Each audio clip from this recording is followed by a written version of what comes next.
All right, we ready to jump into this video? Yep. So, guys, if you're tuning in late, I mentioned that the audio when Ali Dawah was speaking is kind of rough. I mean, she's apparently just recording on her phone. So she set her phone down and is recording this interview. So it's not like they have nice Shure mics and stuff like that. She's recording their discussion on her phone. It's a little harder to hear Ali Dawah, but she's pretty clear considering it's on a phone. But let's go ahead and check this out. And Mr. and Mrs. Friendly Ex-Muslim, anytime you want to pause to say anything, just say pause that or something. Okay, here we go. This is the interview, Ali Dawah. Oh, do you guys know, was this before Ali Dawah knew that it was Mohammad Hijab or after he knew that it was Mohammad Hijab? Before, because he says, I don't know who it is. I don't want you to tell me who it is. Don't tell me who it is. I don't care who it is. She says something in the interview that pretty much gave it away. So I suspect as of the interview, or maybe he had a hint, but he thought he could still continue along this path without mentioning the name. But officially, he didn't know. He's like, yeah, I don't know what this is. Don't tell me. And she even said, I don't want to tell you because it's your friend, right? Oh, okay. So she's like, look, I don't want to say who it is because he's your friend, and he'd be easy to spot because he's like 6'8", but I'm not going to say who it is. So something like that. Yeah, we'll get to that. Okay. All right. So here is Ali Dawah, when he was interested in this story, because he wants to portray himself as a champion of defending women, decided to interview her, and then at some point realized that it's Mohammad Hijab and decided not to release it. But to her credit, she recorded it herself. And so we're going to check it out, guys. Here we go. 8 months back, Ali Dawah interviewed Sister Aisha about her marriage to Mohammad Hijab. This is the interview that was kept hidden until now. Assalamu alaikum wa rahmatullahi wa barakatuh, brothers and sisters and dear friends. This is a special episode which we will be talking about. As you guys know, in this room, we've talked about many other topics when it comes to the Bitter Truth Show, gender roles, and many other elements and many other topics. This is a special episode. Why? Because it involves a sister who is here, who I have personally invited, and I personally wanted to do this, and we'll come to why and what the story entails. But today's topic, shall I say, is the dark side of public figures. And why have I titled that video? We're going to find out, inshallah. The sister is here, will be hiding her identity, her voice will be changed to protect her, inshallah. But there'll be many important lessons for us to learn from her story of what she went through, and from myself as well. I wouldn't say what I went through was as bad as what the sister herself went through, but there's many lessons for us to learn for brothers and sisters who are looking to get married, who are married, to learn that they do not repeat the same mistakes, or shall I say the oppression that others have done to sisters like yourself and many brothers out there. So we're going to get straight into, inshallah. Obviously, I'm not going to introduce the sisters, I'm going to stay anonymous. We're going to, inshallah, get straight into the interview without wasting any time. What's that?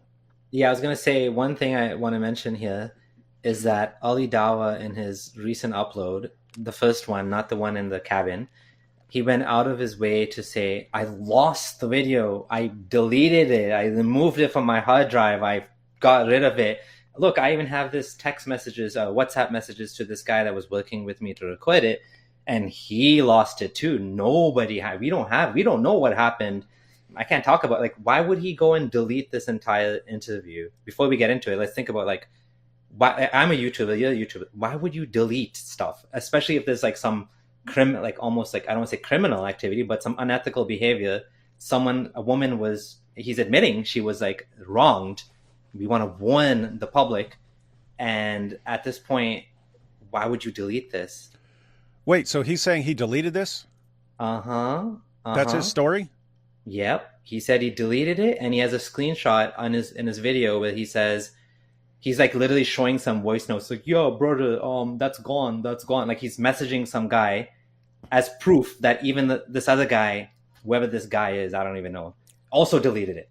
So everyone deleted it. It's gone. It's just gone from the world. We don't have it. We don't know what she said. I don't remember, but there is only one reason I can think of for doing that. What's that?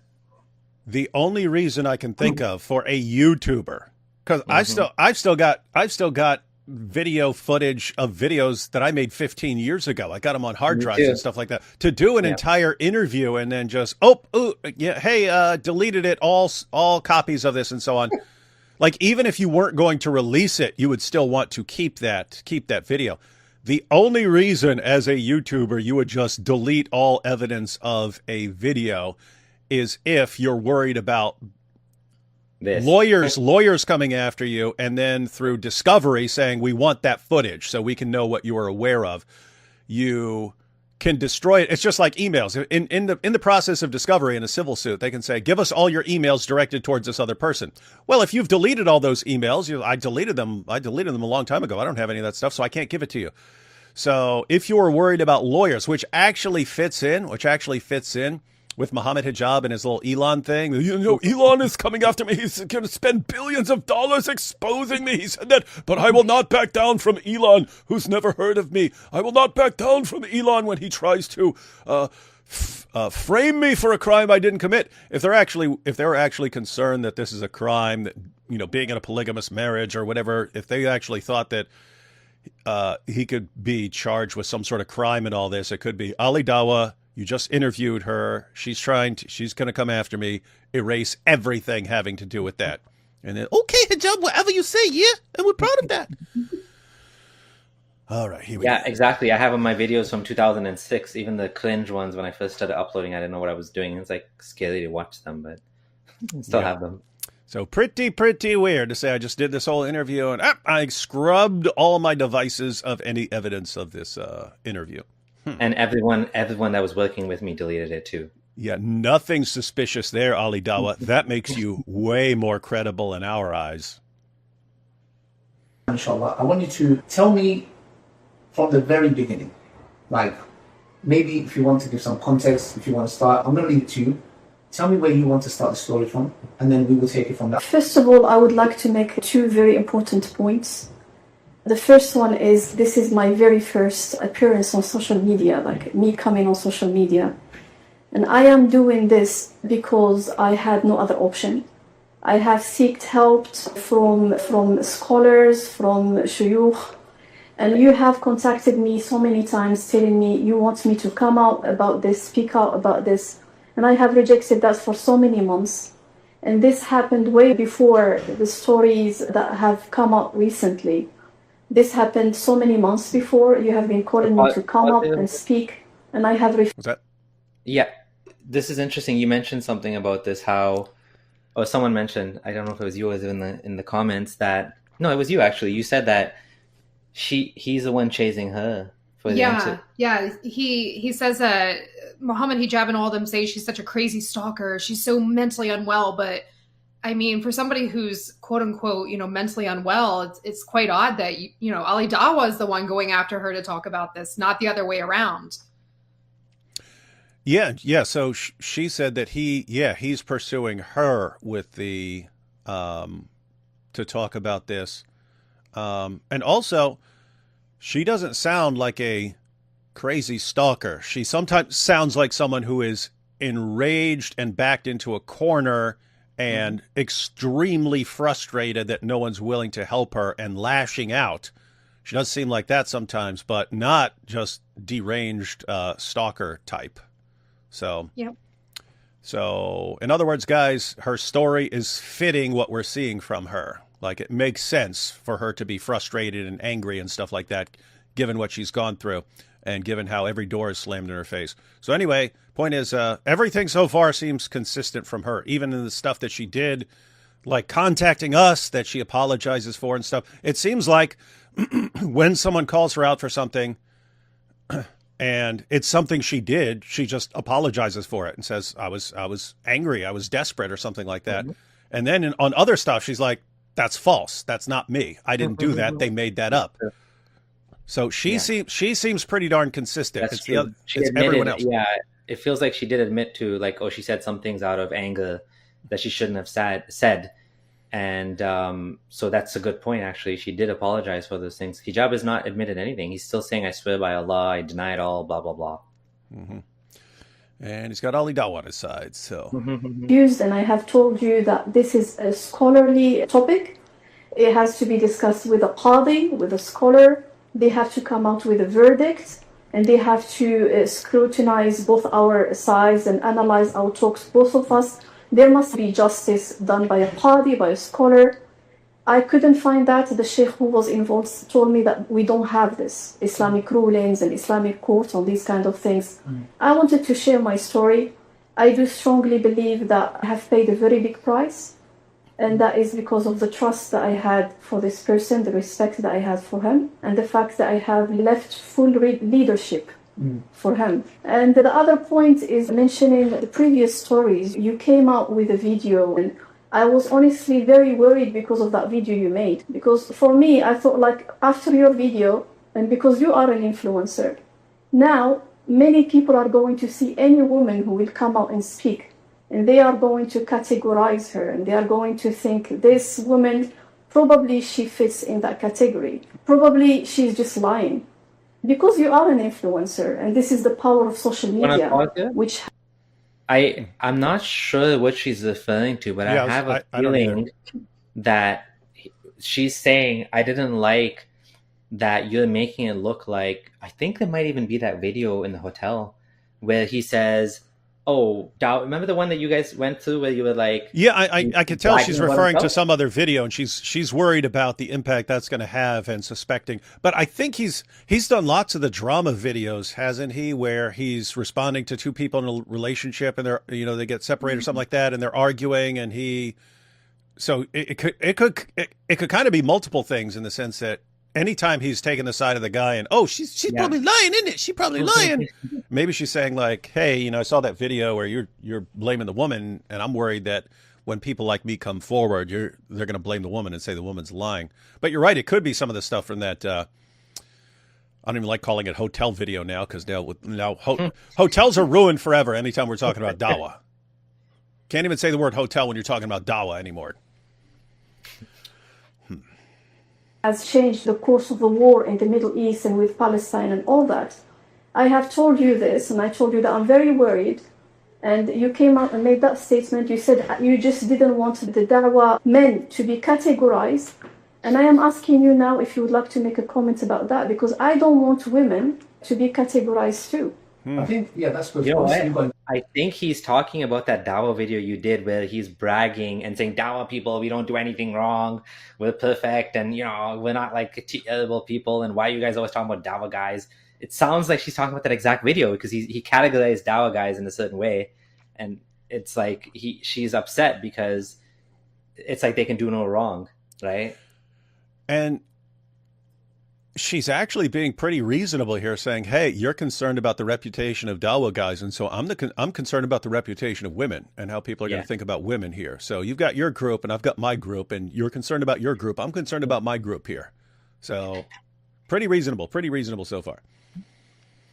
Contact me first on Instagram, and obviously want to go about the proper way, like you said, through a judge, etc., which shows your sincerity. You was not here, you did not come to me and say, I want to do a video. You didn't comment that, which is true, which I found very genuine of yourself. Genuine. And the reason why I was pushing for this is because this happens, and I know. Look, I could tell that you is the most honorable and trustworthy woman on the entire planet, which is why I was interviewing you now, yeah? And then, oh, it's Hijab. Oh, you can't trust this woman. She's a big liar. What is this? It's crazy. It happens. I hear stories of it happening. So to me, like, I believe it is a dhulm. In my teen years, right, my very best friend, very close to mine, she left Islam. I was a teenager at that time, around 15, and that shook me tremendously. No way, and I started feeling ashamed and questioning myself. And I thought, there is no way you are incapable of defending or justifying your belief. So that was a changing point in my life. I started learning about my religion, getting more religious and learning and attending classes. And I even, subhanallah, joined Dawah group when I was in my country. This should be around 2004. So I joined the Dawah group, and it was mentored by one of the scholars in my country, other shuyukh that used to give us advice. Mm-hmm. Yeah, like, this is interesting because what we're hearing here is a common experience that it seems is becoming much more common now, where you are faced with someone that has doubt in your life and maybe even left Islam. Now, the question is, what do you do in a situation like this? it sounds like she went deeper into the rabbit hole and she decided, I don't want to end up like this. This is the first chance. Sometimes people go either way. Maybe they'll actually confront it and they'll actually find that this is false and they'll leave it. And sometimes they go the opposite direction. They try to insulate themselves.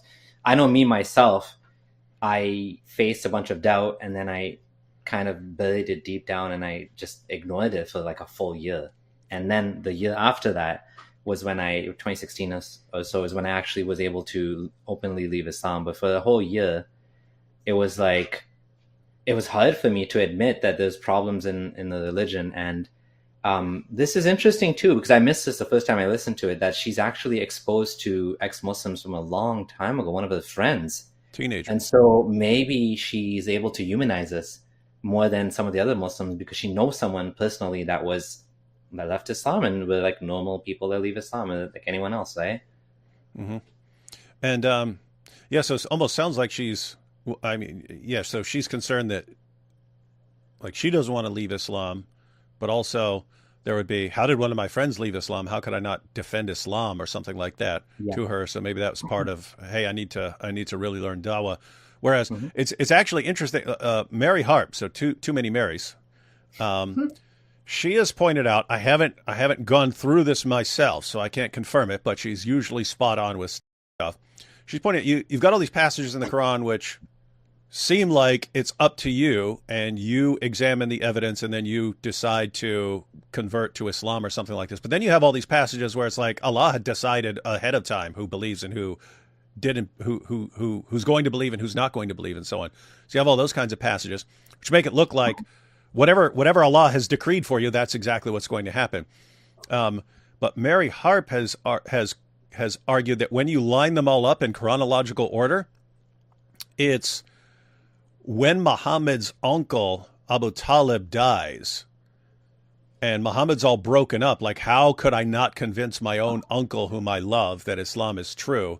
That's when things change too. That's when the Quran revelations change too. It's got nothing to do with you. Allah decided a long time ago what's going to happen with your uncle. So it's not your fault. It's not your fault. So Aisha, according to the Quran, at least the later revelations after Abu Talib died, it's not your fault if your friend converted. Allah decided a long time ago that your friend would leave Islam, that Abdullah Samir would leave Islam, that Mrs. Friendly ex-Muslim here would leave Islam, and that we would all wreck Islam. So don't blame us.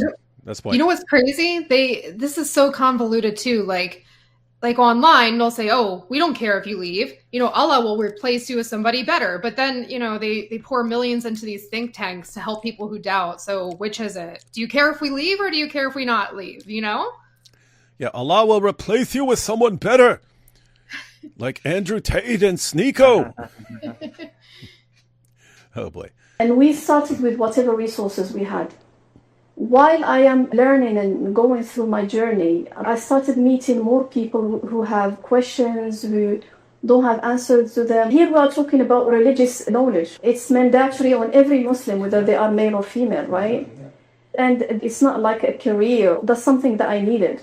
I needed to find answers. I needed to take care of Islamic education, obviously. We were linked together by the Islamic Institute that he works for. Okay. They called him. He attended for some... Wait, she's talking about hijab there? She was... Yeah. Okay. Yep. She's saying how they connected.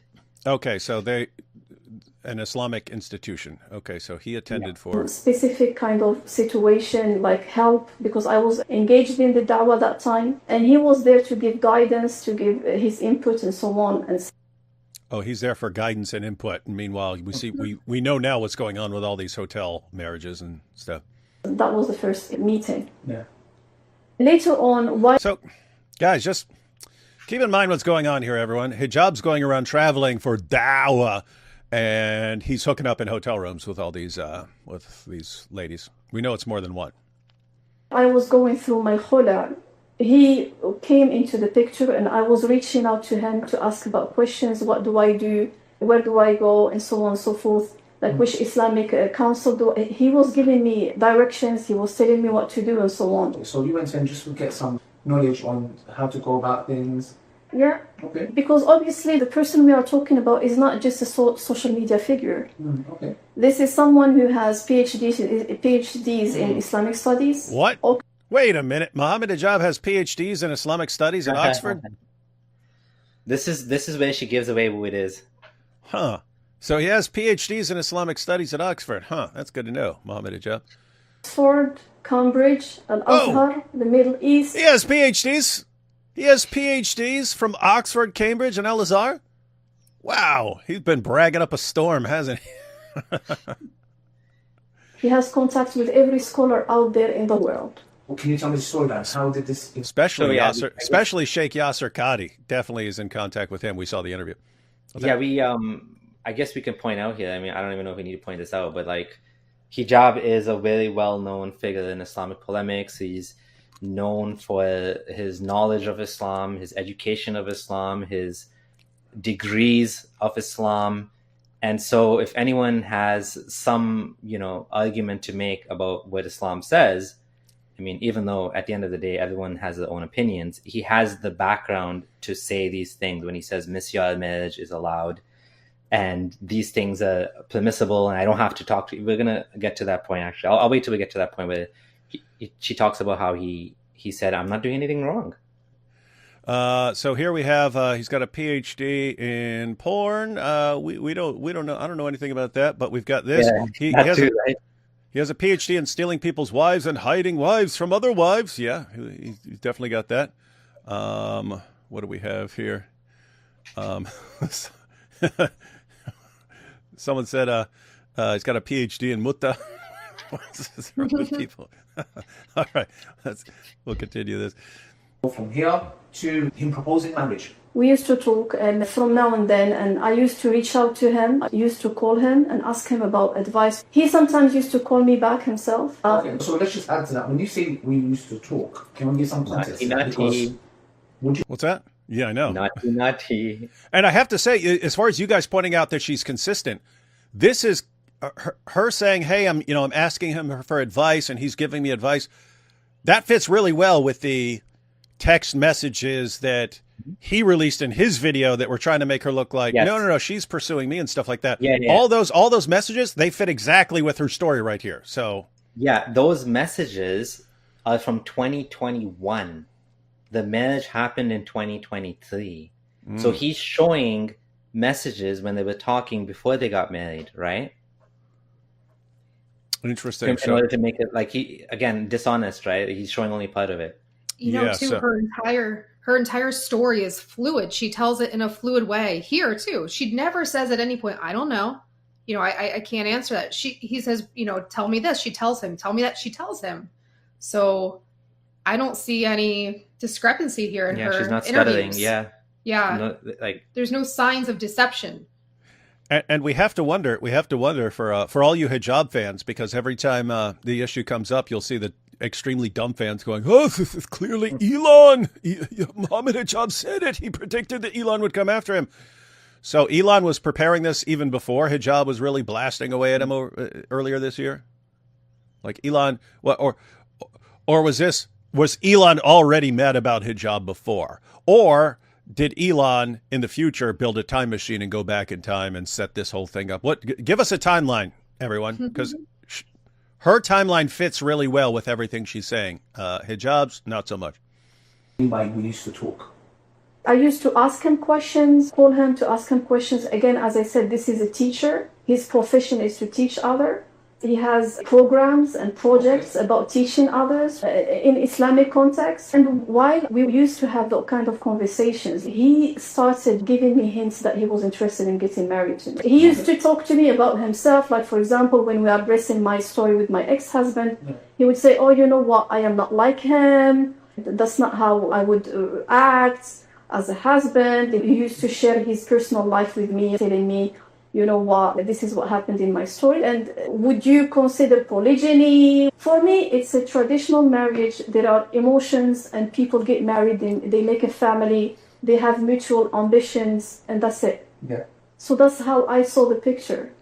Okay. That's what I was expecting. How much longer did you wait? Because from here, I want to add something. So what's happening here is she wasn't so what she was looking for was him to take her as a second wife, which is considered like something that obviously is not ideal to any woman, right? Usually, but because of who he is and because of his position and his righteousness, as a true follower of Muhammad, he's, does all these things, and he's obviously, he has income and money to provide for her. She's thinking, okay, I might not get someone, and we can actually talk about how hard it is to find. Yeah. Right? You want to just It is. jump in there? It's hard. And I mean, I was a single mom myself, and I tried to get remarried when I was still Muslim, and I was single for 6 years. It was very hard to find somebody. That's why single mothers get propositioned to be a second wife, miss your wife.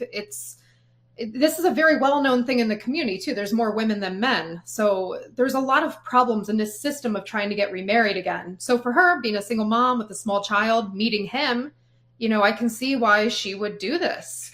She's wowed by, how famous he is, thinks he'll be a good husband, and obviously. Why wouldn't he be? Apparently he's a a giant.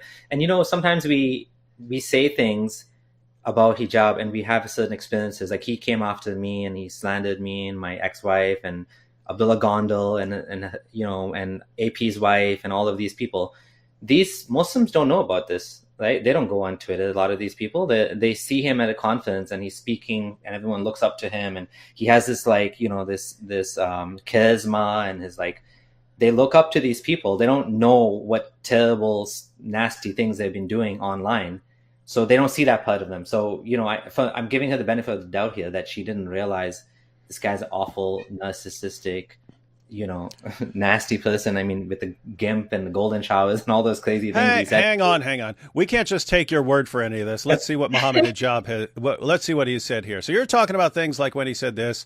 I believe certain anti-Muslim women would wish they lived in the medieval period, a period where if a war was won by the opposing side, it was conventional that people could be taken as booty. Some historical accounts actually say some women would dress up for the captor. She's talking about him being a dirtbag, saying that Western women who criticize Islam are basically fantasizing about being conquered by people like Mohammad Hijab, so he can do whatever he wants with them and so on. So you got that. Then you have... what is this? You can play with each other. Get on your knees for D-Wood. Gimp, D-Wood can give you a golden shower. Go ahead and give D-Wood what he wants. These kinds of things like this. It keeps going, guys. He just keeps going with it. Let D-Wood give you a golden shower. Gimp, get on your knees for master boy. Fuck that. Your golden shower from your master. I know you need a slave master. Golden shower. Gimp, get on your knees for your master. Let him slap your face, you fiend. Got these kinds of things. And then him sending messages to and about AP. If I were an anxiety-ridden, hate-filled, nihilist atheist like Apis, I would consider... You see that? See what he's telling him to do? It's because the world offers such humans more pain than pleasure. The pain of being a coward. The pain of having no purpose. Just find a tall building and what? Hijab. Just find a tall building and get a muta wife. Apis, I want to give you sincere advice. I think you should... Look. Interesting. And then you had this. So this was specifically directed to AP's wife, and he says, and look how sharp he is, guys. I mean seriously, right?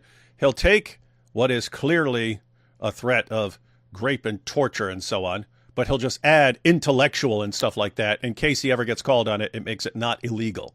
So he says, when these anti-Muslim attention whore Islamophobes need to get on their knees in intellectual submission before they are whipped by freedom of speech by the Twitter Muslims, and they reluctantly open their mouth in protestation to find they have been defiled by the truth. So you have things like that, and then, of course, what is this? This is him telling other Muslims to do the same thing, so go after people's wives. I call on all of the Muslim Twitter soldiers to work within the full scope of the law to create maximum damage to the cause of Apis and his public figure wife. They're demoralized and on the ropes. Really? How's that working out for you, Hijab? Everyone demoralized? Everyone on the ropes? Huh? You winning this one, Hijab? And then, of course, but he doesn't just speak to non-Muslims like that. Here's him saying, okay, can I suck your wife's tit to make her mahram? What kind of mannerisms are these? Shame on you, Muhammad. Why is it wrong? He believes it's halal. So these kinds of things, you're pointing out that you know, people who are just watching Mohammad Hijab at some conference, they're all standing there in awe. Wow, he's so great. He's so, and really, he's like a revolting scumbag, seems like. Yeah. Okay, just wanted to verify. Just wanted to verify you're saying because you're raising some accusations. We wanted to see if those accusations held up to scrutiny, and they did, based on everything we know about hijab. Did he cut those hints of interest, or were they still there? Because you said he was not patient. What happened now? He didn't come forward, but he was still showing me that he's interested in me, and he called me for his lectures and for his projects. So he's leading you on now? Yeah, I was confused. That's all he done was saying Mohammad Hijab. He don't know it's Mohammad Hijab. Oh, he's leading you on then, isn't it? Oh, boy. So I thought if you would like really to get married, then you have to make the step. That's what I was telling myself. Basically, I forgot completely about that. And I thought, okay, because you're going to now have to find a guardian for yourself and your child. You can't just keep sitting here and wait. Mm-hmm. Yeah, this is a very big point. No Arab from a religious family born and raised away from the West would agree to this hotel marriage, or like she's a woman in her later years, in the late 30s, I'm assuming. And why would she agree to temporary marriage, well, whatever, misyar marriage in hotels? Like, how would that benefit her? How would that be aligned with her? And this, what she's saying here is common sense things that what she was looking for. She was looking for someone to provide for her and her daughter, right? Someone to take care of them and to be the husband, even if it was half the time, still it's a husband, right? And that's not what she got, but this is what she was looking for, right? So this is, again, consistency. It is consistent. Then obviously you have to start looking to get married. And basically that's what I did. I was trying my best because I have my child and I have to make sure that I'm going to be in the best company out there. It's not just for you, it's for your child as well. Yeah, exactly. To be safe, to have a good companionship and all that. So that's when he came. Little side note, ladies and gentlemen. From the perspective of a manipulator or someone who wants to take advantage of other people, right? They are aware of people who are in difficult situations that can be used to their advantage, right? So if you have a Muslim woman who has a child from a previous marriage and is wondering, how am I going to provide for myself and my daughter in the future? They take note of that sort of thing. They take note of people's feelings and desperation and so on and use them to their advantage. And that's what a narcissist and a manipulator will spot in this situation. That's what Hijab was spotting. Forward. So he came forward? Yeah. How? So he texted me. He was like, I know that you are trying to get married.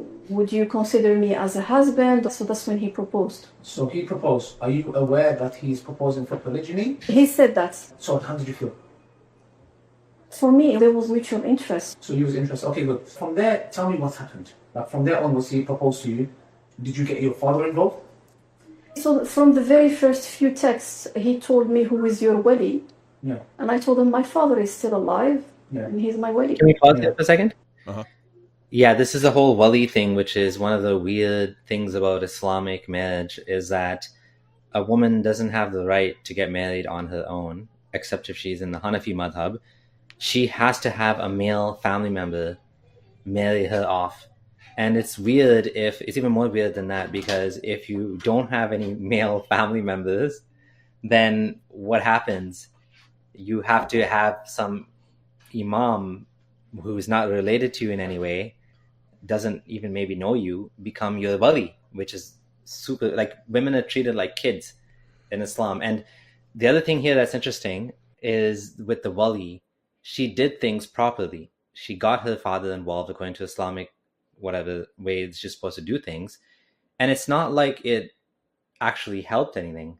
So like the fact that you have to have a wali involved doesn't necessarily make a woman, you might have, I've heard of cases where you have a woman that her wali is like insane or like ridiculous and won't let her get married because he doesn't like the fact that the husband's not from the same tribe, or he's from Bangladesh and he doesn't like Bangladeshis, or he's a convert. And so you have this man has full control over her like sexual autonomy and her ability to love someone and to get married to them. She doesn't have that. She's treated like a child. And it is messed up. Like, it seems like the idea is that a woman is helpless and she needs some sort of protector looking out for her interests to make sure she doesn't get mistreated or taken advantage of. And it's used for the exact opposite.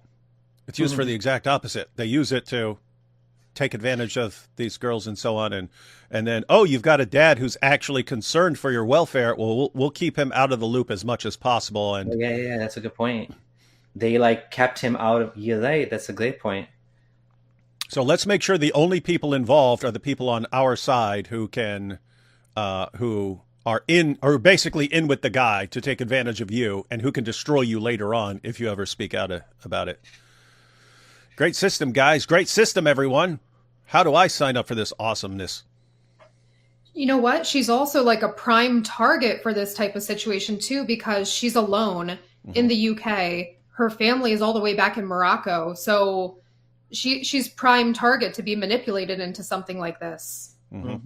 Yeah, and they spot that. A manipulator, manipulators have like a detector. They detect what are called soft targets. So some people just naturally are susceptible to being massively manipulated.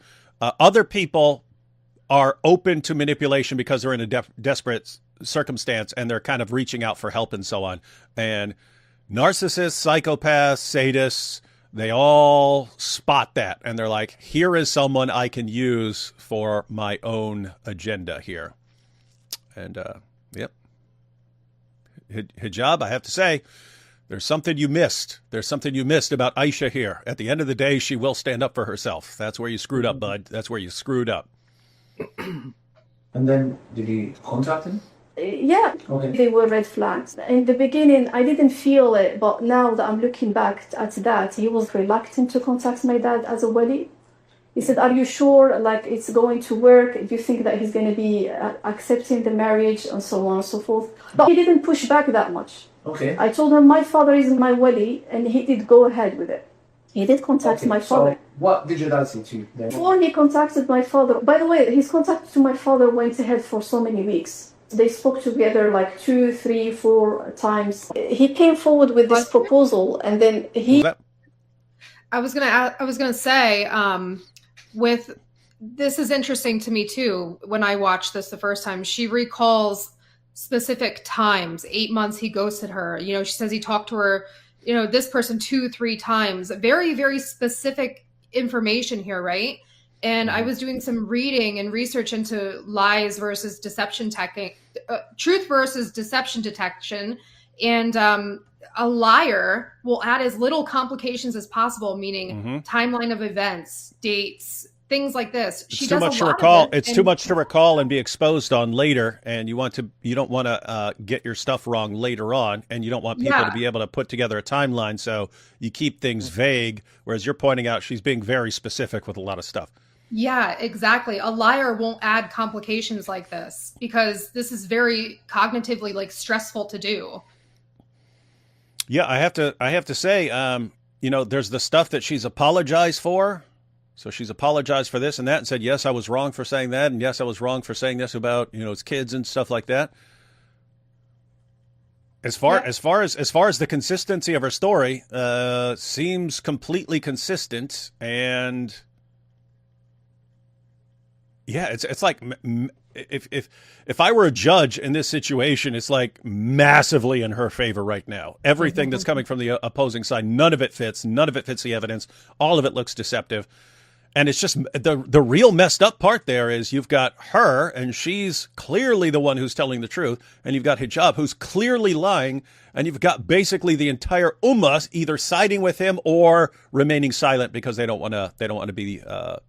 They don't want to be associated with taking down Hijab. Dysfunctional.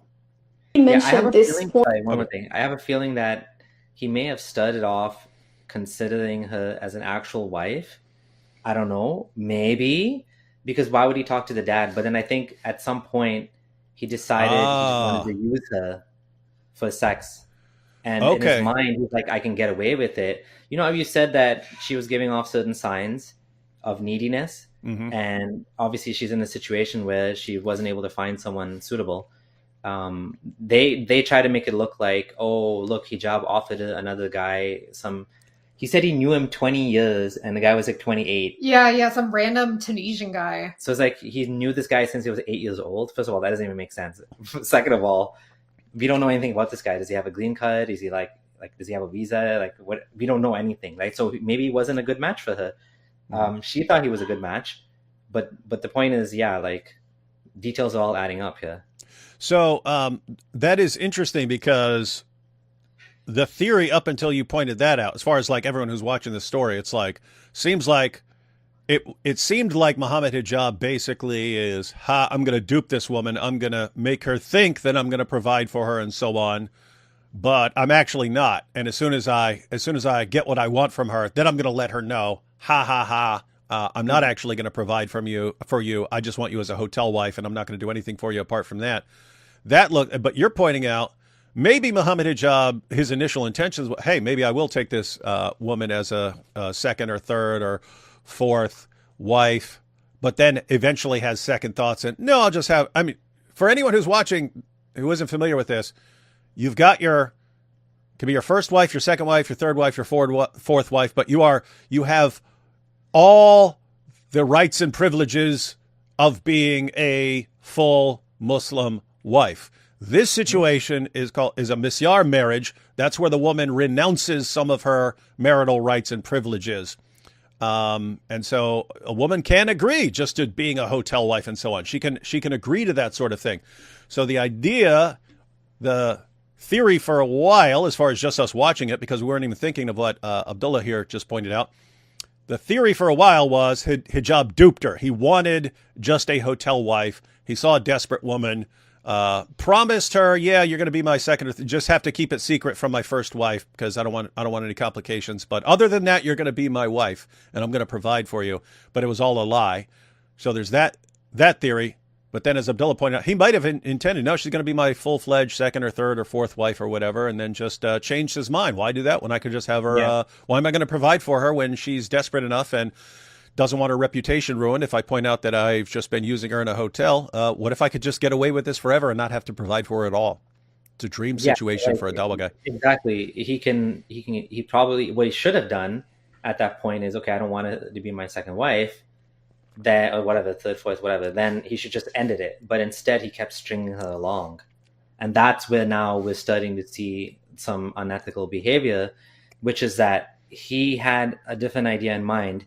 When he said that she was a stalker, whatever, crazy woman, why is it that you kept messaging her? Why is it that you kept calling her? Why is it that you kept communicating with her? And then, of course, what she's saying explicitly, he proposed to me, he asked me, he called my dad, he spoke to my dad. Like, this doesn't sound like crazy stalker. This sounds like, and the dad, by the way, there's a voice note from the dad too in Arabic on Salman's channel as well, saying that this actually happened and the marriage should end because of it's not working out or whatever, right? So the dad, no one's saying his voice is AI. Like, I don't think he even speaks English. That's my guess. I have a feeling he doesn't speak English. He's an older man, I think in Morocco, my guess. So he's involved too. You know, he tried to help his daughter, and now she got duped into the situation. She wants out. He's trying to help her out. And yeah, it's messy. And, you know, we didn't talk about this whole thing. We kind of did. But the divorce in Islam is not easy for women. It's very, very stupid. You can't divorce as a woman. Like, let that sink in. A woman cannot divorce in Islam. Only the man can divorce. A woman has to jump through some hoops in order to get out of the marriage. So a man can trap her in a relationship and can say, I don't want to let you go. And then she has to go to the imam and she has to say, hey, I want a divorce and he's not letting me. And she's going to say, why? Don't you know the Prophet said that whoever asks for a divorce and it's not, and you know, she won't smell the scent of Jannah if it's, I forget if it says if it's for a bad reason or something, but like without cause or something. So some Muslims will say, okay, you're allowed to divorce for any reason. But also some will say that, no, you're not, because a hadith says that Allah is basically going to curse these women or whatever for requesting divorce when there's no good reason to request it. So a woman in her situation is in a mess, because if he doesn't do it and doesn't let her go, what does she do? She has to go to imams and this and that. And there's this weird problem. Another weird problem with Islam is that there is no, like, Islam requires a qadi, a judge, just like Yasir Qadi, requires a qadi in order to annul the marriage. When you live in the West, there's no qadis. There's no government, Islamic government. So now you're going to random imams like Sheikh Ibn Steal Your Wife, right? Ibn Uthman. He has no power in this situation to like give a divorce, to grant a divorce, other than the fact that he calls himself an imam. I can call myself an imam. There's no authority, there's no bar, there's no certification, there's like anyone can call themselves imam and say, yeah, okay, I'm going to grant you a khulla, right? I'm going to let you annul the marriage. There's no such thing. So this creates this weird thing that when you're like a fish out of water living in a non-Muslim country, so you have to go to Islamic Council of like what she's doing of Europe to get a marriage certificate, which good luck. Maybe they'll believe you, maybe they won't, right? But a man, on the other hand, a man can say talaq, divorce, you are divorced. I don't know if people know that it's even more weird than that. You can say to your wife, you are no longer my wife if you, and then you can put a condition. It's called a conditional divorce. So I can say, if you don't do 50, I mean, it sounds funny, but if you don't do 50 jumping jacks by tomorrow at 5 o'clock, you are divorced. And you cannot take that back. You can't undo that. It's like a magic spell. So once you do it, it's final. You can't undo it. You said it. You are divorced if you don't do this. And if she doesn't do it, she's technically one of the 3 divorces, and then there's a second one and a third one, or if you don't take her back, then she's finally divorced. There's a whole process there. But it's like you were saying, Islam is legalism. It's so bizarre, right? Like one of the biggest things that caused me pain as a Muslim was this Islamic divorce. It didn't make any sense to me. Like, I don't understand this. How is how is this from God? It seems like such a dumb system. Even as a Muslim, I'm like, I don't understand. This doesn't make sense to me that a man can just say a couple of things and the whole relationship is done. It's just done. It's just over for you guys because you said it. You said these magic words. Okay? The talaqs are it's like a preloaded gift card. That's how I look at it. You got 1, then you got 2, then you got 3, then the card's done. That's it, right? Yeah, and some people say triple talaq is a different situation altogether, where you say talaq, talaq, talaq, but that one is not considered. You're not supposed to do that, but it's still. Many scholars will say even if you do it 3 times, you're sinful, but it's still valid. And you can't take it back, and it's over for you guys. So, yeah. Awesome system. Makes me want to sign up. Makes me want to sign on. While we were talking and discussing the marriage, for me at that point, things were not clear, and I couldn't understand it. There was a lot of ambiguity. I questioned that. I wasn't sure about it, but we spoke, and he spoke to my father, and I came forward and told him, look, if we are going to go with this marriage, these are my conditions. What was your conditions? So my conditions were a list that I did write down very specifically. Okay. And this is something I would like really to be very specific about, because it's related to what's halal and what's haram. Of course. I am in the exact same position as his own mother. Yeah. He has sisters, he has daughters. I have my own child, right? He knows that I don't have a guardian. He's been helping me. The fact that you are telling me that you shouldn't trust a person just because they look in a certain way, I am not an idiot. I wouldn't just blindly trust him. Even if he has Islamic studies, I don't know this person. I've never met him before. I'm not going to trust him. So I want to highlight something. I have gone... There's another problem here with Islamic marriage in that you don't really get to know the person until after you marry them. You can't get to know them. You can't be alone with them. You can't spend time with them. I mean, you can spend time with them with an escort that's watching you and from a distance or whatever. That's what you're taught. But you really don't get to bond with the person. You're not supposed to. I mean, she did to some extent. She was talking to him on the phone and this and that. But you have this, like, what's the way? How do you know if someone's a good potential husband for you in Islam before you get married? There's, I mean, You do that funny prayer, right? oh yeah, the istikhara, yeah, which is useless. Yeah, you do istikhara. She could have done istikhara, and look how that turned out. Yeah, you do Did- istikhara, and you ask Allah to guide you and say whether this is like a good path for you to make it easy for you to proceed, and then you still end up getting divorced at the end of it. But It's like pre-mubahala.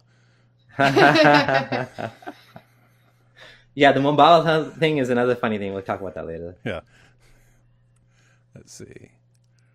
Through mental health breakdown. I have almost lost my insanity. I was in so much shock to the point that I am going till date through periods of dissociation. Okay, but can you tell them what happened? The people are watching, because the thing is now, when these things happened, is there any other red flags? Because I really want people, the reason I'm doing this is I don't want this thing to be repeated.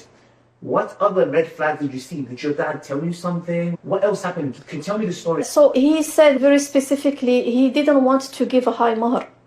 Okay, that to me is a red flag.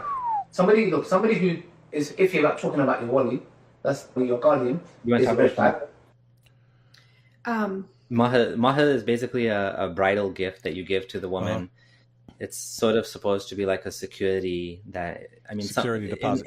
In Arab culture, it's considered like, I found this strange when I found out about this, that if you get divorced, that's when you get it. Well, you're supposed to actually give it to a woman when you get married. It's the price, it's the money you give her so you can have sex with her.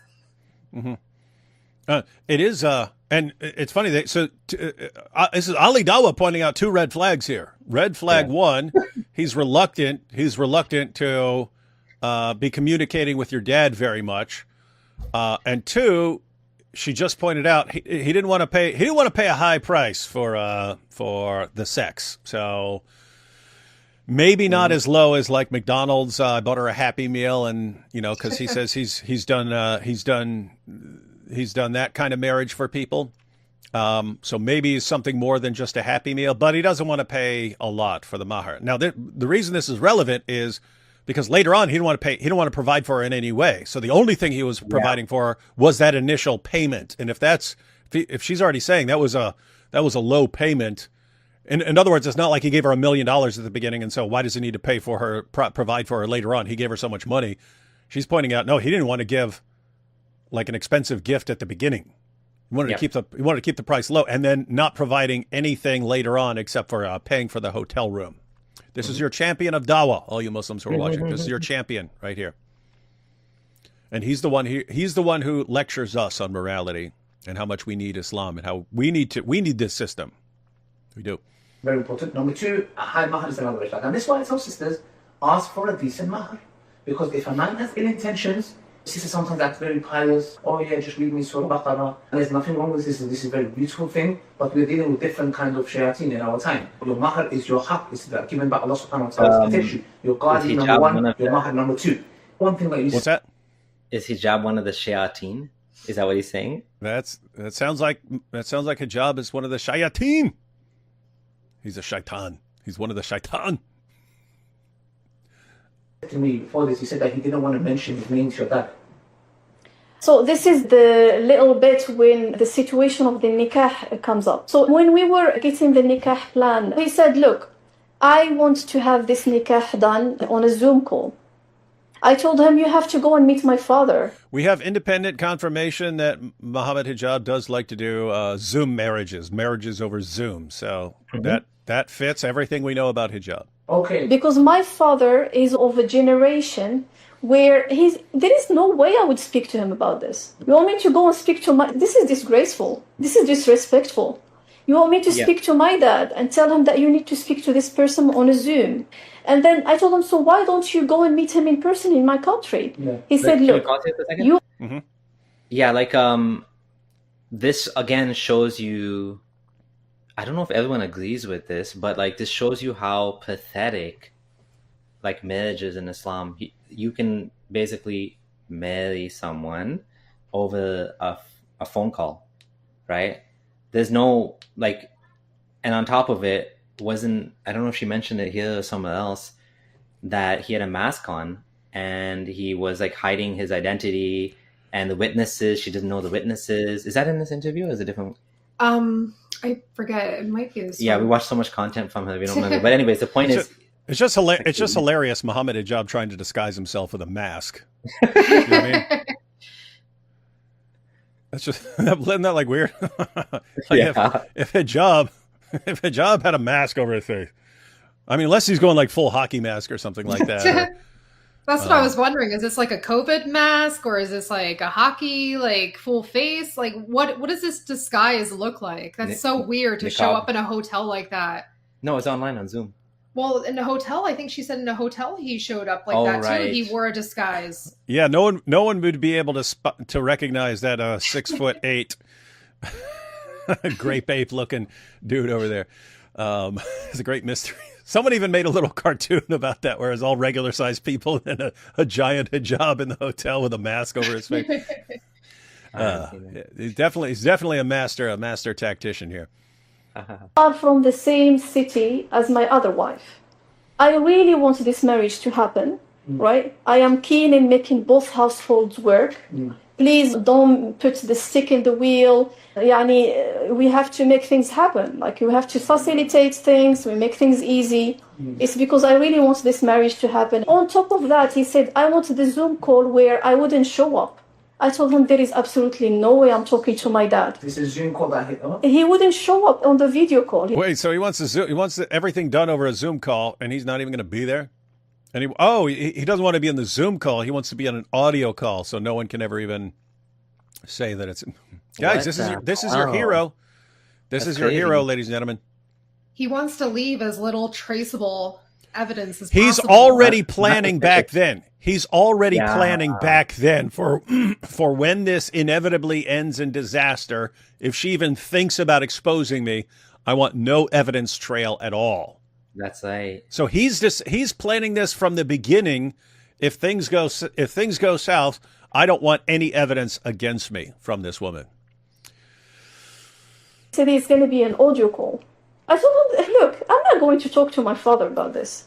This is something I'm not going to do. So let me get this right. So you're doing the nikah now? The nikah here. He wants the nikah to be done on Zoom. Right. He doesn't want to show his face. So how's the nikah going to be done? No, that's what he said. Oh, so he said it should go be audio. You said you're not going to get your dad involved in. How are you going to get married? You have to have the guardian. No, I told him I'm not going to speak to my father about a situation, a nikah done this way. How's the nikah going to be done? Exactly. I'm telling you that I refuse this way, and I told him my dad is not going to accept.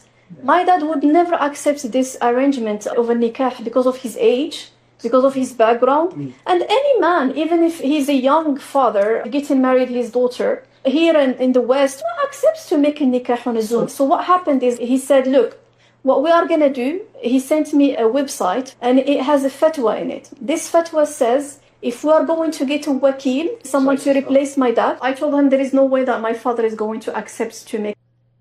So this is interesting. He's convincing her. She's saying, no, my dad needs to be involved and you need to come here or go there, or whatever. And he's like, no. I'm going to find you this website with this fatwa. Again, Islam's a joke. Where he's basically saying we don't need to go with your dad. I can show you using my scholarship and so on. I can justify going around your dad. We're getting your dad out of the entire equation here, and I'm going to show you another way. And she looks up to him as this extremely trustworthy, reliable type guy, and so apparently she goes along with it. Again, like at this point, we should acknowledge that she probably has fallen in love with him. And now she's roped in. She's, put a lot of her, she's created like castles in the sky. Like she's created dreams of like, he's going to spend 1 week with me. He's going to spend 1 week with his other wife. He's going to give us money and provide for us. My daughter's going to have this giant of Dawah as a stepfather, like whatever, right? Like that's a normal thing to expect in a situation like this. But instead, he's getting more and more slimy and like manipulating the situation, trying to like make it as discreet to the point where he can back out of it and say, I never did this, right? Yeah, and another testament here to her mental stability. She has boundaries. she's saying, no, I don't want this. No, my dad won't accept this. She's not just, being this crazy stalker, going along with anything. She is exercising some boundaries here. Yeah. So, And she has to be manipulated out of that. She has to be manipulated into doing things his way. So guys, he was planning for some things from the early on, as far as wanting to do things just by audio, so people couldn't even testify that they actually saw him and so on. He's taking steps ahead of time to get what he wants and to manipulate her. So she has boundaries. This is like Andrew Tate in the sense that he gets women to fall in love with him and then gets them to do things they didn't want to do. These girls did not, the Andrew Tate girls did not start off as girls who want to do webcam work for Andrew Tate. They wanted to marry him and have a family with him. He used that to get what he wanted out of them. And Hijab is in the same category. Get women to fall in love with you and then manipulate them into doing things they don't want to do. That's what he did here. You're nikah with me in this way. And if you don't want to go and meet my dad in person, there has to be some other way. Mm-hmm. By the way, him not wanting to come in front of my dad was only during the specific moment of the nikah. And he gave the excuse, he said, those who are attending may take a screenshot, may take a video. I am trying to preserve this marriage. I don't want them to threaten me in front of my other wife with that later on. That's why I don't want to show my... Hey, this is already... We talked about none of these people trusting each other. And so clearly this is Hijab just not wanting a paper trail and so on. But he's saying, even the couple of witnesses of this, I'm worried about them taking a screenshot. And then later on, when I do something, they'll say, oh, don't make us send this to your wife. And then they'll have control over me. None of the... Not one of these people trust anyone else. Well, no, it's because Hijab is totally innocent here. He has nothing to hide. Why is he worried about that? It's because everything he's doing is dishonest and slimy. That's why he's like scared. He also knows he has a reputation, and he also knows that like it's a double-edged sword in a sense. Like he has the ability to take advantage of women, but then if they go after them publicly, it also can kill his reputation, right? So he's the one that's like scared of being caught. But you know what's funny about this? They will proudly laugh and boast online. I'm taking a second wife, and this and that. Reverts take it best, but yet they're like doing everything they can to hide this from their wives, their first wife. It's like, well, you're proud of it online, but behind the scenes, it's like they're doing everything they can to erase any evidence of what they're doing. Yes, they are. Okay. And I can't visit your dad because your dad is in the same city as my other in-laws. And if I go there, it's extremely risky. Okay. That didn't really make that much of a sense for me. So guys, he doesn't want to be in video. He doesn't want to appear in video for this because someone might take a screenshot and use it against him. But he doesn't want to travel and meet the father in person because that's where his other in-laws are, and they might see him, and he might get exposed, and they might catch on that he's getting a second. This is extreme dysfunction here. Because you can still go and meet my... Real quick, also, the other thing is, if his first wife's family is from Morocco, that same city, how is he going to explain this to his first wife, where he's going? Like, you're in Morocco. Why? Why didn't you take me? Like, I want to see my family. Like, I just think, he's thinking like that as well, right? He's thinking about what his first wife might think. They could make a serious, like, comedy movie out of this, like Hijab trying to marry this other woman, and then his first wife finding out, oh, I want to go with you. You're going to my hometown. Okay. But then he has to like be running back and forth between the house and the hotel and this and that. Wow. Great job, Hijab. Dad. But again, as I told you, I am holding him at a very high place and I trust him. So what we agreed to was there is going to be wakil. I'm going to try my best to speak to my dad, allocate a wakil, a representative, to replace the nikah on his behalf, while my dad is going to come and visit me here in the country. You are going to get to meet each other. Is this visit going to happen after the marriage or before the marriage? Obviously after the marriage, because he needs to apply for a visa, right? Yeah, exactly. Because the visa could possibly take a very long time, and I spoke to my dad and I asked him his permission. Yeah. I convinced him, I told him this is... What was your dad saying? My dad was not really 100% comfortable with Of this. course Yeah, not. He's a man. This is why guardianship is very important. Yes. You're this is why our guardianship is so important, yeah? And he's saying for what? Because he doesn't know this is hijab yet, or maybe he's vaguely picking up on it by now or something like this. But this is why guardianship is so important, so that you don't get horribly taken advantage of by manipulators like this mystery guy. Oh, boy. I need to stress on this here. Guardianship is very important because, look, Allah subhanahu wa ta'ala created women. Because we take marriage so importantly here. We take it so seriously. Us men, we see straight through. We know. This brother, I'll go through all the stories. And he knew that my father is coming here. He sent me a website link and told me, look, actually the wakil thing is a good thing, is Islamically correct. Because here in this fatwa, it says someone is asking on Islam website fatwa something. It says, can we make the nikah where the father is not present with a wakil until the father will come later on and meets the husband? Okay. And the scholar and the mufti said, yes, that is Islamically allowed, as long as the father is happy, does trust the people who are involved, like is a person of trustworthiness, and the wakil is a person of trustworthiness. So so as long as everyone's trustworthy. So basically she was convincing her dad, yeah, everyone here is trustworthy and it's acceptable in Islam. Honestly, who knows what weird fatwa he found? Yeah, you can find a website that says pretty much anything. Yeah, the thing is with Islam, it's like it's anyone's word against anyone else's word. Do you trust Hamza Yusuf? Do you trust Yasir Qadi? Do you trust this person? Do you trust that person? They all disagree on different things, or they all agree on different things. It's like whose word? There's no real basis to know who's right and wrong. You just have to like guess, right? As a Muslim. And so he took me to a website from a great sheikh, Sheikh Uthman ibn Farouk, and he said on his website he issued a fatwa saying I could do this. Boy.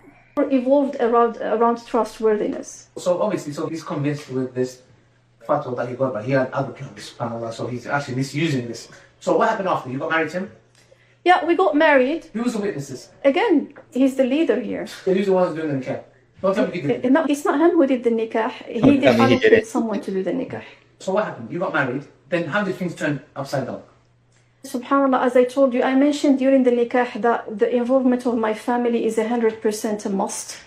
And I think that was really natural because I felt like I am the only one there and I don't know the other ones. Yeah. I only know him. Yeah. And naturally it came out from my heart and I was like my family, I want them part of this marriage. So I doubled down on that point because later on he's going to accuse me that I actually didn't want my family involved in this. So when we got married, basically everything was normal. We met, right?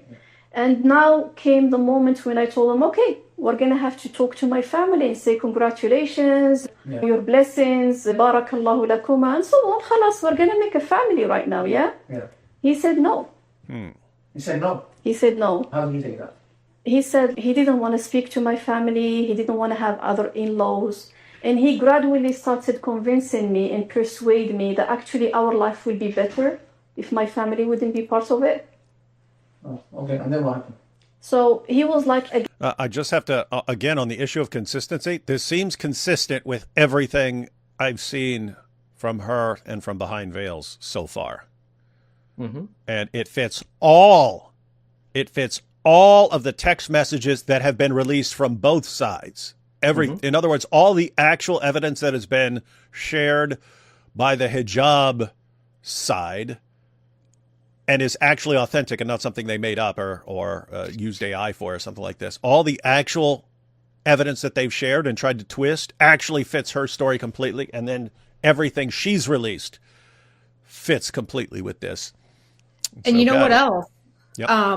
I think from what I'm hearing over and over again in these different audios and everything else, I think one of the themes here with Aisha is honor and getting her dignity back, right? Because she keeps mentioning over and over again how, you know, he told her that her family shouldn't be involved, her dad, this and that. And I think this is a big part of her like healing from this, getting validated and feeling like she gets her honor and dignity back. And that is that is a psychologically healthier reaction, right? Because you could have a woman who fell for this, who got duped by Mohammad Hijab, who got used and tossed aside, and just, okay, well, I just have to live with this now, and then spend the rest of her life knowing that she got duped like this, and knowing that he's out doing that with lots of other people after her. So yeah, it is kind of like it's not an honor killing, but it's in the same idea of, I have been dishonored. How do I restore that honor? And Right. for her, it's, I have to expose this guy, expose what he did, and make sure he can't do this to other people in the future. And that's how I'll restore my honor in this situation. Right. And, Ali Dawah and all of them are criticizing her. Oh, she came to the vilest of the vile, meaning you and my husband.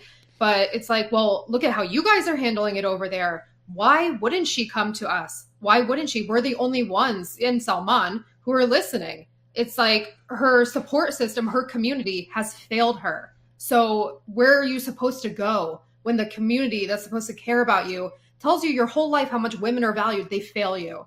And they tell you, basically, shut up. And yeah, along those lines, it seems like back when she's having doubts about Islam, it's like, wait a minute, our entire religion is just designed to protect guys while they treat us like this. There seems like something wrong there. If no one is going to be on my side, and she's reaching out to various people, no one's on my side.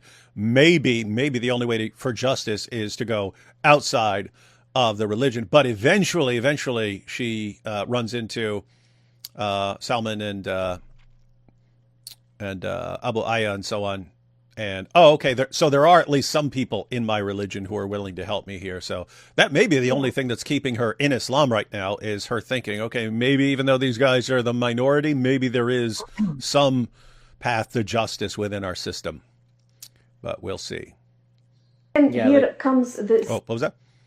I was just going to say, it's so difficult sometimes for people to unpackage what's happened to them and connect it back to Islam, and cognitive dissonance, and the fact that it may well be that many years later it'll have that impact. Maybe it won't have it right now. Maybe at some point it will. At this point, it's still Muslim, yeah. Statements that he started making. Yeah. He said, you know what, your sisters are going to be jealous. You got married twice. One of them didn't get married yet. Actively persuade me, convince me that's the right thing to do. Yeah. He said that I am Islamically not under the obligation of speaking to your family. Actually, Islam allows me not to speak to them. Yeah. And I wouldn't be questioned if I don't do that. Okay. And I was telling him, the Prophet ﷺ, after the death of his first wife, Khadija, he used to hear the voice of her female friends coming in town, and he used to get up and then serve them and ask them to be served food and welcome them and so on. Yeah. He is keeping ties with the female friends of his deceased wife. You're talking to me that my father, who has just given you his daughter, and as an amana, you don't want to even speak to him and tell congratulations? She's actually pretty smart. She's actually pretty smart here. So interestingly, Ali Dawah is not disagreeing with what Hijab said. He's not saying you're wrong. He's wrong. He needs to. What she's saying what is something good to do. But what Hijab is saying, what's permissible. Exactly. What's the bare minimum is not, I don't need to talk to your family. Again, it's the whole legalistic thing about Islam. It's like, what's halal, this is not halal. Am I required to do that? She's saying, look, it's a really good idea, and look at the example of Muhammad, and look at this, and this is good, and this is my family, and I really care about my family. It's like, what am I required and obligated to do? Am I obligated to do any of that? No? Then I'm not doing it. Great guy. And again, Ali Dawah is not denying that hijab is wrong here. So basically, hijab is what justice is she going to get from the Islamic Council if everything hijab did is halal? Maybe it's not ethical, but it's halal. And that's why maybe she's having a hard time is, they're blaming her, they're saying you shouldn't have done this, it was your choice, whatever, but it's halal, and you guys broke up, well, he divorced you now or whatever, but what do you want us to do? Like, that's like, what do you want us to do? This what he does halal. This is an important point, right? Mm-hmm. Rough stuff. I was shocked. So then what I happened was after? traumatized. At that point, I realized two things. There we Number go. one, I have the option of breaking this up instantly. Yeah. Going outrageous, that wouldn't be wise Yeah. because I am getting married for the second time. Yeah. I am in my 30s. Yeah. I have a child. This person, actually, I really trust him. Yeah. I think he's going to step back from this position. Mm. These are the two options. It's either I break down or I will try to convince him to step back from his position. Yeah. Okay, so they're early on in the marriage, if I'm getting this right. They're early on in the marriage. She finds out, actually, I want nothing to do with your family. I don't have to have anything to do with your family. I don't have to do any of this, and so I'm not going to do it. And she's like, okay, well, I could just say, well, then we're done. Then we're done. I made it clear that I wanted you to have a relationship with my family and so on. So we're done. But she decides, maybe I'll win him over. Maybe I'll win him over. Maybe I'll be such a great wife that he changes his mind over time. Also, the whole thing is this is now his second marriage, and she doesn't want to be divorced again. And then be on third marriage. And she said, I could have gone outrageous, right? Yeah. Yeah. Like outrageous in the sense of like, she could have freaked out and said, what the hell are you doing? You scumbag. You told me, this is not what you told me. This is not what I signed up for. This is not what I wanted. She could have gone out. She calls it outrageous. Like she could have like freaked out, right? But instead she's like, okay, you know what? Let me give this a chance. Let me work with him and let me see if we can make this work, right? But of course he wasn't planning to make it work. At this point, even like you said, even before this point, he's been doing all these slimy things so he can sneak out of this with no consequences, right? Again, this doesn't align with the behavior of a stalker. She was ready to break up with him. She was ready to call this quits. That's not somebody who's obsessed and trying to stalk somebody. She's actually trying to get away from him at this point. She's considering it. Yeah. Right? Yeah, at no point in anything she said does she fit the description of a stalker. And even the messages that Hijab's camp has released to make her seem like a stalker, they fit in perfectly with a certain stage of her story. So, sorry, Hijab, I've seen zero evidence that you are credible in any of this. And all the evidence confirms her story so far.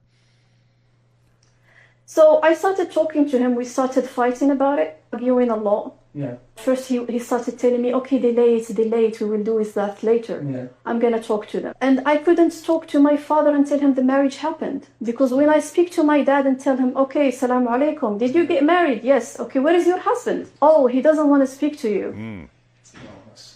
I was like, so what am I going to do? He said, lie to him. He told me, okay, lie to him. Tell him the marriage didn't happen yet. Okay, I told him, okay, well, hold on. More of the responsibility now, because when the marriage ends, then you can't tell your dad because out of shame. And not that he's done anything shameful, he should be ashamed of himself. But now he needs to better from, because then the dad is not involved, he's not going to know, and he got away with it. So then what happened? So he went on a trip, on a Dawah trip, ironically. He went to the Dawah trip, and I was stuck. Yeah. I was He like, can't I don't know meet what her. to do. Am I going to... What's that? You can do this. He can't go to meet her dad. He can't get on a plane, meet her dad. This is going to be your quote unquote wife, but he can go on these Dawah trips, which are international a lot of times, right? Yeah, he can fly all over the world. And by the way, what's he doing? What's he doing when he's flying all over the world? He's got his little wives in every little town, probably. I call my father. My father is going to have a heart attack. He has already gone through a lot. He's an old man. He's going to feel guilt because why did I give permission to my daughter to get married and then this happened? You know? Oh, dang. He would like blame himself. Like, hey, I didn't protect my daughter enough. Huh.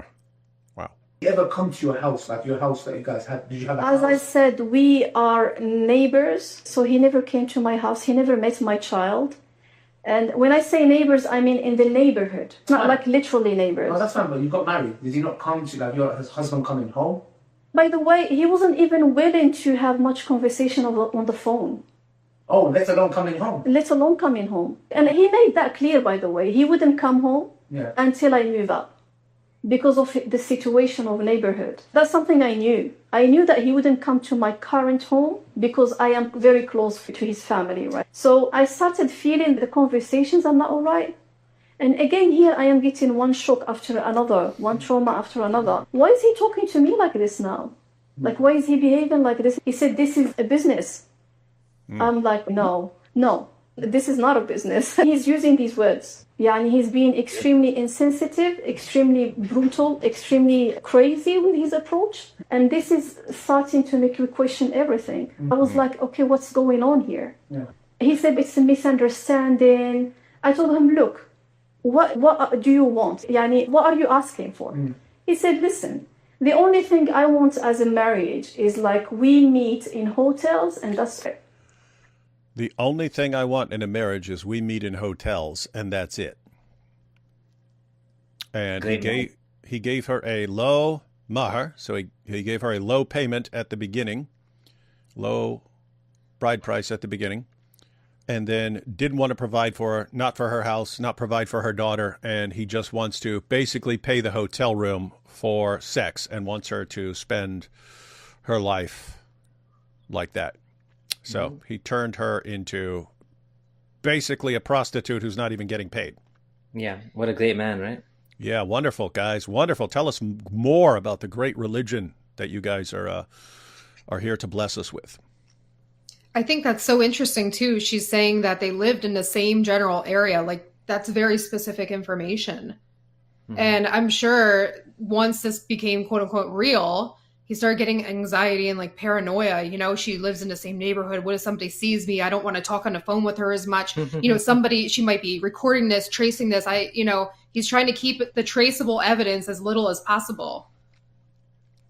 And again, if he was doing all this and thinking he's getting away with it, how many more victims out there? In other words, if you took a bunch of different women, put them all in this circumstances, treat them all like that, and let them know, if you ever cross me, I will destroy your reputation. You'll just be done for the rest of your life. What percentage of those women are going to come forward? Very, very small. Very, very small percentage of women are going to come forward. We've got one who came forward. So chances are there's a bunch who haven't. I'm only going to pay for the hotel. I told him, my daughter, my dad spoke to you. I told him, the home, you promised me a home. At that point, he was like, this is what I want. It's either you like it or you don't like it. He even said, you agreed to this. He started telling me, you agreed to this, you agreed That's to this, gaslighting. you agreed to this. What? You agreed. You agreed with me. You agreed that I don't have to talk to your dad and you're just going to be my hotel wife for the rest of for the rest until I'm done with you. That's it. You agreed. What? I didn't agree to that. Yes, you did. You agreed. You agreed. You agreed. And I was like, no, I didn't agree to this and I can prove this. I can prove right now through conclusion and through deduction and through logic that this is not the arrangements that I agreed to. So he said, no, you know what? I want a boyfriend-girlfriend relationship. No way. He said that. He said, I want a boyfriend-girlfriend relationship? He said, I want a boyfriend-girlfriend relationship. And Allah. How many other ladies does Hijab have a boyfriend-girlfriend relationship with? I don't think this is what you call a girlfriend-boyfriend relationship. No. There's boyfriend-girlfriend relationships where they don't treat each other like this at all. Yeah. Right? He's treating her like a prostitute, basically, and he wants a girlfriend experience. He wants to act like she's like emotionally available for him, but he's not available for her in any way whatsoever. Everyone watching, you Muslims watching, this is how he treated a Muslim woman, and you don't seem to care at all. You seem more concerned about protecting hijab than about protecting victims of hijab. And keep in mind, we're all watching. We're all watching how you guys deal with this situation. We're all watching. And if you guys are ready to just burn her life to the ground to protect hijab, maybe that helps. Maybe that's good for hijab's fans, and he'll still be a hero to them. Everyone else is watching. We are not going to let anyone forget this ever. So just know we're watching you. All right. What was I that? think what makes me very angry about this as well is this is how Islam is marketed to women too, to potential converts, right? Oh, Prophet Muhammad treated widows, divorcees, single moms so well. He married them, this and that. But the lived experience, obviously, in so many cases, is something entirely different. It is. And pretty much everywhere I go, if I go speak somewhere, if I go speak at a church or speak at a conference or something like that, at some point, very, very frequently, there is a woman who comes up to me during a break or something like that and says, "Hey, I'm in a really bad situation here. Muslim guy swept me off my feet, told me I'm fine. Either got me to convert to Islam or said I'm fine being a Christian and marrying a Muslim man, treated me like a princess, and then at some point things change, either when they move somewhere else and they're around other family members, or when they have a child. That is usually the big thing. When they have the child, that's when now everything suddenly changes because I'm thinking I can raise we can let our child decide for himself whether he wants to be Christian or Muslim, and we'll raise him in both communities. No. You don't get to do that anymore. So now you have to convert to Islam. So this child only gets one message, and so on. And so anyway, at some point things change. And so then they're coming to me, what do I do about this situation? Because my husband has lawyers now and this and that. And so that I hear over and over and over again. And I also hear lots of times from someone saying, hey, my sister is in love with a Muslim and he's assuring her everything is going to be great and everything's going to be fine. And she is convinced that he's going to treat her like a princess forever. What do I do? And it's almost to the point where if she's in this love phase, I don't think you can do anything. Yeah. Sometimes I think all you can do is, hey, I know right now that nothing I can say is going to change your mind about that guy because hormones have taken over. Just so you know, when this almost inevitably goes really, really bad, here's what you do then. One, our door's going to be open for you to come back, and we'll help you in any way we can once this inevitably breaks down. But I understand right now, nothing I can say is going to change your mind. And that's just kind of a sad reality of seeing it happen over and over and over again. Yeah, you made a very good point, which is if someone is treating Muslim women so badly. I mean, I remember this famous story that Muslims always bring up about Mu'tasim, and there's a woman, she was captured by the Romans, and she said, "Why Mu'tasim?" Like, "Oh, where are you, Mu'tasim?" And he came and he saved her. They brought an army to save her, and they're like, "This is how much we care about the honor of Muslim women, that this one woman got this whole army to come save her."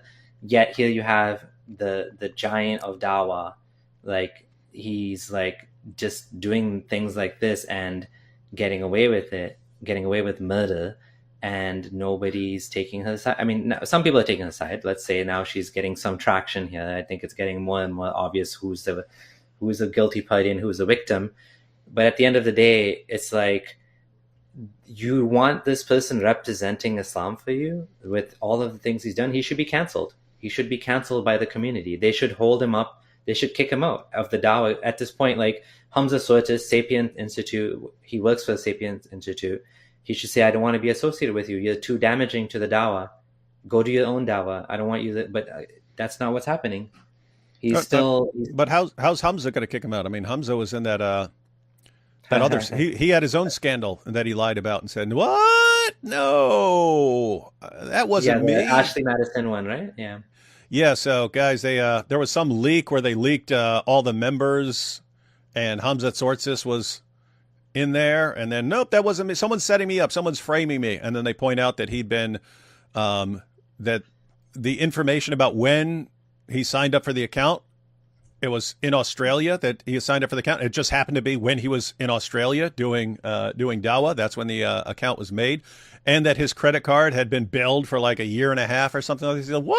I didn't even notice that my credit card was being billed for this. I don't pay attention to what's on my credit card and stuff." And then that was enough. That was enough. He was able to just lie his way out of it. And I mean, seriously, who's taking him seriously? The people who just look the other way. It's basically, you're important for Dawah. We do not care what you do. We just don't care. And that's the message that's being sent. Doesn't matter. Mohammad Hijab could turn 1 million Muslim women into flat out prostitutes as long as he is humiliating the kuffar. That's all that matters, and he'd be fine. Prove us wrong. Prove us wrong, Muslims, but that's what we're seeing right now. Subhanahu wa ta'ala is hearing me right now. He said, I would like a boyfriend-girlfriend relationship. He said, it's okay, we're going to have the best of both lives. I have a website that says it's okay. Of both worlds. Like, he said this. I'm shocked. You are shocked what happened to me. So let me get this I mean, right. that was It's funny because she's sitting here thinking, this is your best friend. You're shocked at what your best friend... Personal knowledge, Quran. I'm just trying to understand what is it. I don't know. Is it just memorized? I'm trying to understand what is it. I'm just shocked. Yet even the sheikh who got involved, he heard this again from him, and he said, I want intimacy only marriage. He texted me, and the sheikh read that text, and he was like, this is what I wanted, and there is nothing else you're gonna get but from me. He said, make your decision. I told him, of course I'm not going for this. The marriage ended. Smart. And the irony is that he divorced me in a time that is not allowed for him to divorce me, because there is specific times for even divorce has to be specifically done in specific ways. And basically he was like, that's it, that's done. Khalas, don't talk to me again. You are divorced. He was like, khalas, the matter is done. I have no questions to ask. The marriage is halal, divorce is halal. I've never agreed to the marriage that he claims that I agreed to, because all these are proofs. These are evidence, And one main evidence that the people who are around him know about him is he's extremely keen about keeping evidence. And his conversation with me and my dad was on auto-delete. This is someone who is very keen in... That also fits. Everything was on auto-delete. He's very keen about people possibly keeping evidence against him. And she's saying everyone knows this about him. Everyone knows this about him. Everyone knows about him that he's very keen on keeping evidence of everything, screenshots and pictures and whatever. And also someone's asking about specific time for divorce. This is kind of like a nuance in Islamic law that you're not supposed to divorce a woman on her period, but it's still valid if you do. So I don't know how that makes sense, but it's like everything else, I guess. Keeping evidence that served for the best of his interest. The fact that he's setting our conversation on auto-delete, what does that mean? He's talking to me from a mobile number with no contract. Only the people who are involved in marriage know that phone number. So what you are trying to hide here... So he knows the entire time that he's avoiding an evidence trail, even using a different phone with a different phone number. And then when he comes out to prove his case, it's, the phone number doesn't even match up. This is not even Mohammad Hijab's official phone number. This is proof that she's lying. Funny. This is pathetic. That was funny. That was so funny. Everyone called him out for that. Yeah, he's like, I've had the same number for 20 years since you were 13 years old or something. Like, first of all, who does that? And second, it's like, well, nothing's going to be on that phone. It's on the other phone. Yeah, by the way, you can see this in the text messages where if you go to Behind Veil's website, where eventually she blocked him and then he messaged from a different number and different number said, this is MH. He didn't even say this is Mohammad Hijab. He's trying to keep it as low-key as possible. Wait, didn't one say business account? Yeah, so he has multiple account numbers for sure, but that's what I mean. But she blocked him, and he still managed to message her from a different number. So and then he admitted. Someone asked him, "Do you swear?" Salman asked him. Yeah. Or Abu Aya said, "Do you swear you only have one number?" And he refused to swear that he has more than one number. Everyone knows. Come on, this isn't flying. Yeah, like no one ever saw Breaking Bad where the drug guys all have separate phones and stuff like this, and no one ever saw it. No one ever came up with the idea of having multiple phones with multiple numbers Hijab to cover their trail. It's just crazy once you hear the full story from her. Just he's always like this. He's borderline paranoid about the evidence he's leaving behind and so on. So yeah, sounds exactly like someone who would keep multiple phones with multiple numbers. Yeah, you're a tactical genius, Hijab. No one's going to be able to crack this code. Evidence you are trying to hide is definitely an evidence that doesn't work for your best interest. For someone to memorize the Quran, Islamic knowledge, teaching everyone else, wallahi, to me you're a zero. Zero. How could you have all of this stuff? And then you go and do Ali Dawah calls Mohammad Hijab a zero. Pretty much, yeah. this thing to whoever. This could be somebody standing in front of me who somebody roped. stole from, oppressed in different ways, or pressure up in different ways. So to me, this is the reason why you truly do not know someone until you travel with them, you live with them, or you've done business with them. Why? Let me tell you something. It shows me, sisters, brothers, you're watching this. Wallah, you're not for the Arabic, you're not for the Quran. And it's a sad thing for us to say. It's come to the moment that we have to tell you and warn you. Don't fall for the folk. Don't fall for the Quran. Yani, his beard, her niqab, jilbab. Do not fall for the stuff. Why? Allah gives us many examples in the Quran that it is the taqwa that matters. Internal taqwa, subhanAllah. Know that? So to me, the message is very clear, and the reason we've done this video is to warn others and To warn others about Mohammad Hijab. Wow. those who are in the public sphere. So these are a couple of very important points that I wanted to make. The first one is the consequence of what he has done. He has completely destroyed my life and that of my kid.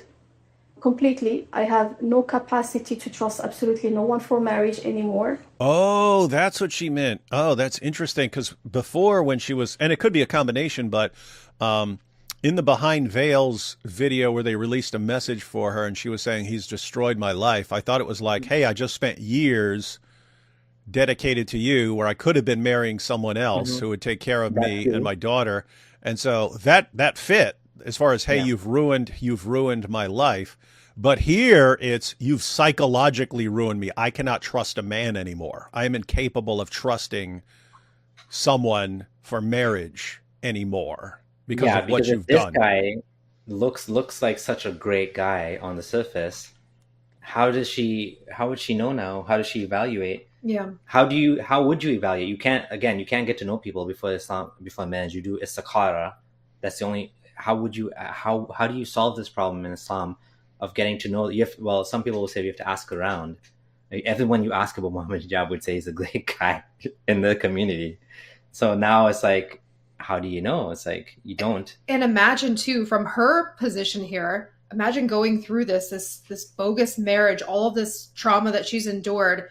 And then she tries to meet somebody again. And it's like, so, you were married before. It's like, imagine disclosing this. They might not even want to talk to her, because a lot of these people believe Mohammad Hijab. She might encounter that. A lot of people in the community, they might not even want anything to do with her. That makes getting married even harder. Oh, yeah. I mean, she's kind of, from an Islamic perspective, from the perspective of her fellow Muslims, she's cooked right now. So, yep. Especially by coming forward and exposing him, she's done with the Islamic community. And and her now she has massive trust issues. Like, how can I ever trust a guy again? When a guy that everyone told me, all the religious scholars, all the scholars of my religion praise this guy as the most wonderful guy. If you want any husband in the world, this is like your dream husband. And look at how he treated me. How am I going to trust some random guy at this point when the ideal champion of the ummah is this massively screwed up? But you can trace that all the way back, ladies. Do your investigation. Go all the way back to Muhammad himself and ask yourself, how can I trust this guy? How can I trust this guy? And I am making a call to the scholars and the people of knowledge, our seniors, and I am telling them that it's their duties to come out and clarify what Islam is, what marriage is, and the rulings around them. Because if the majority of audience and people are going to take Islam from public influencers on social media. Yeah, she's saying, hey, if the young generation of Muslims are getting their knowledge from influencers, they're not going to sheikhs now. They're going to Mohammad Hijab and Ali Dawah. And if Ali Dawah and Mohammad Hijab are basically saying, yeah, this is all fine, which is what they say. Hijab is denying that he did this, but everything he's saying shows that he's been supporting this as things you can actually do. And she's pointing out, like, hey, are sheikhs going to come forward and say that this isn't our religion? Because these are the people who are influencing people right now. This is what you're doing in the ummah. And so she apparently at this point doesn't think that this is actual Islam, but let's see. This is what's going to happen, and this is the degree of destruction that we will fall into. Everything is going to be destroyed, and the Ummah is going to be destroyed. And as I told you before, the Ummah is going to be destroyed. Yeah. What? I was going to say one more thing is, she came and she did this whole thing with a pseudonym, and they have been releasing her real name as a threat. That's a threat to her. Mm-hmm. Hey, you're everyone. Her name is this. And what they're doing is they're trying to terrify her and cause her more psychological distress that, you know, she tried to keep it secret. She didn't. She mentioned the name. So now they're like, okay, we know a lot about you too, right? This is like a veiled threat. Mm-hmm. We know who you are. We know where you live. We know your real name. We're going to wreck you in the community if you come and do this. If you want to proceed, you want to play this game against hijab?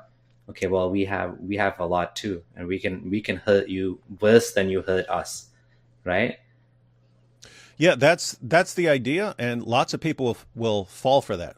Like, if you have a Muslim man and a Muslim woman, and they have a falling out, the man can usually do way more damage to the woman than the woman can do to the man.